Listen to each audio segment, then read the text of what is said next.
E aí, pessoal, bem-vindos a mais um vídeo do Química com Deboita e vamos falar um pouquinho sobre distribuição eletrônica em subníveis, ok? Historicamente, foi um físico alemão chamado Arnold Sommerfeld, tá? Que lá em 1916, um pouco depois que Bohr tinha proposto o seu modelo atômico, falando dos níveis de energia, propôs essa ideia. Bom, só para conhecer um pouquinho, né, aqui está ele lá no primeiro concílio, né, o congresso de Solvay, aí daquele senhorzinho de bigode ali que aparece logo em cima do Solvay, certo? E ele já está nesse mundo, então, de conhecimento, de trabalho de física, dentro de um grupo seleto de profissionais ali, de professores, de pesquisadores, que trabalham com isso há algum tempo. O que ele trouxe de interessante, então? Tá? Ele, assim como Bohr, baseou seus trabalhos analisando os espectros do visível, né, da luz visível, ele também trabalhou com isso, só que ele foi além. Enquanto que Bohr trabalhava com seus modelos, né, e explicava muito bem apenas átomos que tinham um elétron, então apenas átomos monoeletrônicos, quando dois ou mais elétrons eram pensados, eram calculados, as teorias de Bohr não eram tão precisas, não justificavam tanto o que estava acontecendo entre as transições eletrônicas. Quando, então, Sommerfeld veio com a teoria dele, ele conseguiu explicar essas diferenças entre pequenas raias, né? Então, essa parte de pequenas raias que apareciam no espectro, que Bohr não conseguia descrever, porque justamente estavam falando apenas de níveis. O que Sommerfeld propôs, então? Que, além dos níveis de energia ao redor do núcleo, os elétrons também tinham organizações em subníveis. Então, um primeiro nível, né, o primeiro subnível deste nível seria circular, e o segundo, o terceiro, o quarto, daí em diante, seriam elípticos. Mais ou menos assim. Pensando no nível 4, nós temos um subnível circular, que nem mostrado aqui, e depois nós temos mais 3 subníveis elípticos. Ok? Essa ideia de um subnível elíptico, de ter uma divisão dentro do nível, proporcionava então um estudo dessas pequenas raias que apareciam. Então, algo mais aprofundado dentro da ideia do espectro do visível. No seu livro, Atomic Structure and Spectral Lines, ele mostra isso, ele mostra os cálculos, ele demonstra suas teorias, e eu selecionei aqui 3 imagens que acho que mostram bem isso. Ali na figura 72, mostra justamente essa ideia dele, de como os elétrons então giravam nesses subníveis e nesses formatos elípticos, o que possibilitaria então algo muito parecido com as órbitas dos planetas, né, em proximidades e afastamentos, Isso não acontecia apenas numa direção, como na figura 110 pode ser vista, isso acontecia também rotacionando ao redor do núcleo. Tá? Na figura 119 aparece apenas uma ideia de simetria, de que existe um ciclo, um período, e uma simetria ao redor do núcleo, então. Se tiverem curiosidade de saber mais aprofundadamente sobre isso, eu aconselho que dê uma lida, então, no livro de Sommerfeld, que ele explica bem isso. Aqui é uma ideia, né, um desenho, um projeto, um esquema, que demonstra justamente o átomo de rádio. Ele tem 88 elétrons, né, 88 prótons, no átomo neutro, 88 elétrons. Neste caso aqui, notem a quantidade de subníveis que nós temos aqui. Aqui no cantinho, é fácil de ver pelas cores, os níveis 5, 6 e 7. Então, os níveis e os subníveis, né, do nível 5, do nível 6 e do nível 7. Mostrando então, essas órbitas elípticas, certo? Imaginem todas elas sobrepostas, então tem muitas órbitas. É um desenho bem complexo, mas bastante interessante a teoria dele. E muito aceito, óbvio. Para poder designar esses subníveis, ele atribuiu as letras. Tá? Letras que simbolizam, então, que seriam as iniciais de palavras que identificam como é aquele subnível. Explico melhor. Para poder entender melhor isso, certo? Ao invés de ficar calculando e recalculando todas as vezes que for fazer um estudo sobre isso, o que é feito? Historicamente surgiu um diagrama. Tá? É difícil dizer exatamente onde surgiu, quem foi que criou. Existe uma discussão histórica sobre isso, alguns artigos que debatem sobre isso. Mas, de maneira geral, como é que ele funciona? Nós temos aqui os níveis de energia, organizados de 1 a 7, tá? Que são os que nós conhecemos hoje, embora possam vir a ter outros. E os subníveis. Bom, a regra básica é cada nível apresenta igual número de subníveis. Nesse caso, o nível 1 tem um subnível, apenas o S, certo? Inicial de Sharp. O segundo nível tem dois subníveis, o S e o B. P de Principal. O terceiro nível tem três subníveis, S, P e D. Agora apareceu o D de Diffuse. Depois o próximo, quarto nível, tem quatro subníveis, S, P, D e F, Fundamental. Como foi visto que isso era algo contínuo, quase interminável, né? Todas as possibilidades existem, sugeriu-se que a partir daí mantivéssemos a ordem alfabética. Então o 5 é o G, o sexto o H, o sétimo o I e assim por diante. Né? Até onde vai? Quando termina? Bom, quando chegarmos lá a gente tem que discutir. Quando voltar a ser o P, por exemplo, na ordem alfabética, tem que pensar o que vai ser feito. Mas por enquanto, mantemos isso assim. Como é que é organizado, como é que é lido esse diagrama? Como é que a gente interpreta esse diagrama? Em diagonais. Ele é conhecido como diagrama de diagonal. Olha ali. Em alguns diagramas desse nível, desse tipo, aparecem apenas esses que estão destacados aqui em vermelho. Isso é comum acontecer, porque esses são os referentes aos átomos que nós conhecemos. Tá? Existem os outros que são possíveis, de átomos fundamentais que ainda não existem, não foram criados, sintetizados. Então, a partir daí, a gente não coloca. Eu gosto de explicar todos para entender bem a teoria de onde surgiu e, se daqui a pouco tiverem novos elementos, já sabe como fazer. Tá? Então, vamos lá. Simbologia. O númerozinho que aparece na frente, nesse símbolo aqui do lado, ele representa o nível em que se encontram aqueles elétrons. E o S, né, a letrinha do lado, o subnível. Tá? Então, a gente representa em ordem crescente assim. O subnível 1S é o de menor energia, o mais próximo do núcleo, pensando em proximidade do núcleo e energia. Na sequência, a gente puxa outra diagonal e nós temos ali o 2S. Então, é o próximo na linha. Na sequência crescente, temos 2P e o 3S. E assim, sucessivamente, puxando sempre linhas diagonais. Próxima linha diagonal, 3P, 4S. Tá? Na próxima diagonal, temos uma pequena inversão aqui. Ó. Começa lá em cima, 3D, 4P, 5S. Notem que aqui é bem importante entender essa inversão que ocorre. Isso quer dizer que o subnível 3D ele acaba tendo mais energia que o 4S, mas ele está num nível menor. Sim.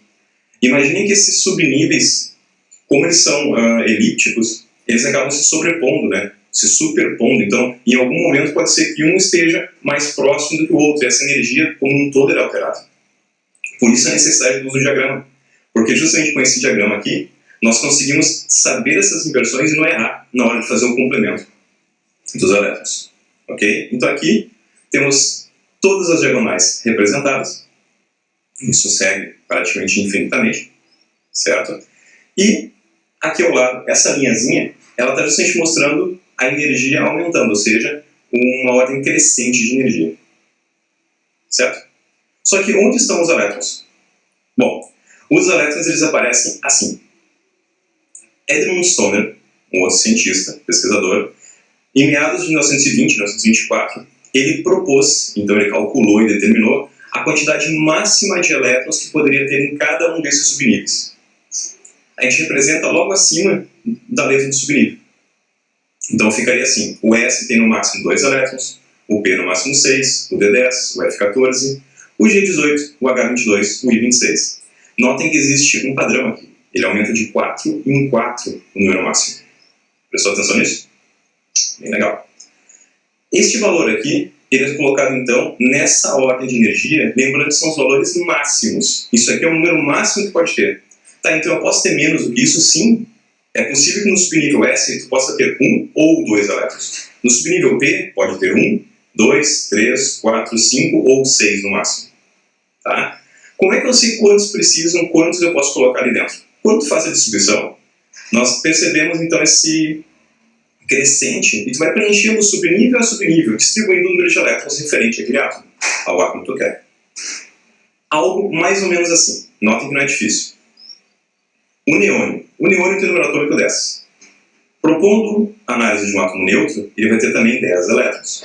Logo, como esses 10 elétrons estão distribuídos em subníveis ao redor do núcleo? Assim, 1s2, 2s2, 2p6. Se somarmos os elétrons ali em cima, 6 mais 2, 8, 1 mais 2, 10. Aqui estão os 10 elétrons distribuídos. Vamos pegar um outro exemplo do potássio agora. Número atômico 19. Neste caso, 19 elétrons também. Tá? Como fica a configuração eletrônica dele? 1s2, 2s2, 2p6, 3s2, 3p6 e, para chegar a 19, são apenas 4s1. No finalzinho termina com 4s1. Eu não coloco 4s2, porque senão ficaram 20 elétrons. Para chegar aos 19, 4s1 é suficiente. Então é assim que eu estou preenchendo. Aqui eu trago mais um exemplo do galho, né, que é um número maior, então 31. 1s2, 2s2, vai na sequência até o 4p1. Se em algum momento for necessário distribuir isso em níveis, então aqui ele está distribuído em subníveis. Tá? Se a gente quiser puxar isso e organizar para níveis, sem problema. Elétrons por nível. No nível 1, númerozinho da frente, tem apenas 2 elétrons. Então ali, fácil. No nível 2, nós temos 2 subníveis, o S e o P. Tem que somar todos. Então, 2 mais 6, 8 elétrons no segundo nível. No terceiro nível, nós temos ali o subnível 3s2, 3p6. E notem que pulando o 4s também tem o 3d10. Então, ao todo, nós temos 18 elétrons no nível 3. E no nível 4, nós temos o 4s2 e lá o 4p1, que somados fecham os últimos 3 elétrons. Então, se pensarmos em níveis, este átomo tem 2 elétrons no primeiro nível, 8 no segundo, 18 no terceiro e 3 no último nível, o que nós chamamos de nível de valência, né? O último nível. Ok? Fácil, simples, sem maiores dificuldades. Exercícios vão pedir justamente isso, que vocês interpretem esse tipo de coisa. Tá?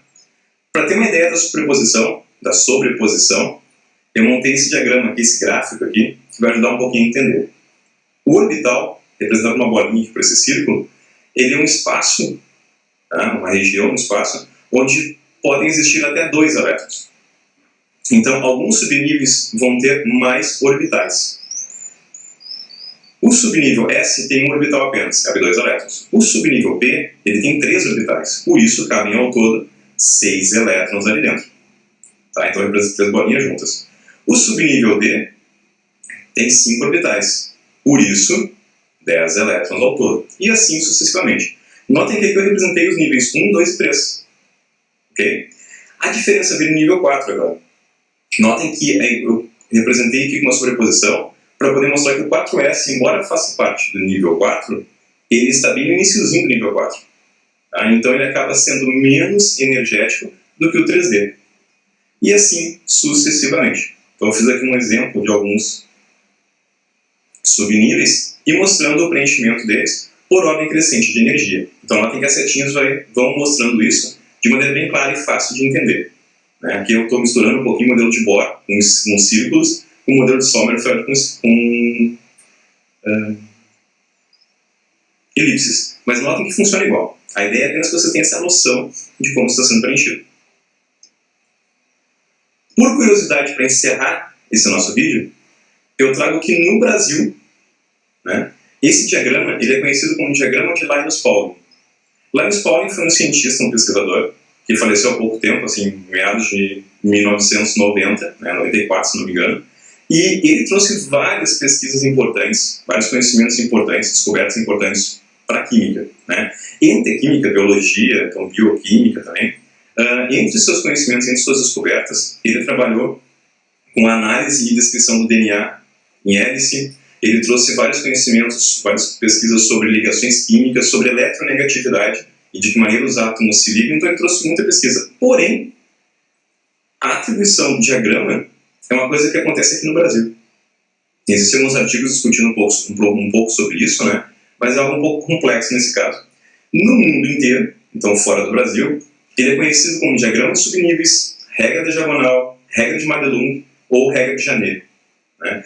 Na realidade, esse diagrama não foi uma invenção, assim, foi uma criação, é um esquema mnemônico. O que é mnemônico? Que remete à memória, né? Que ajuda a memorizar e a organizar, então, esses subníveis. Ele é baseado em regras, né, que foram descobertas e criadas ao longo dos anos, justamente relacionando o preenchimento dos elétrons. Então tem ali o princípio de Aufbau, a regra de Hund e o princípio de exclusão de Pauling. Tá? Então citei isso como uma curiosidade. Encerro por aqui, eu vejo vocês na próxima. Tchau, tchau!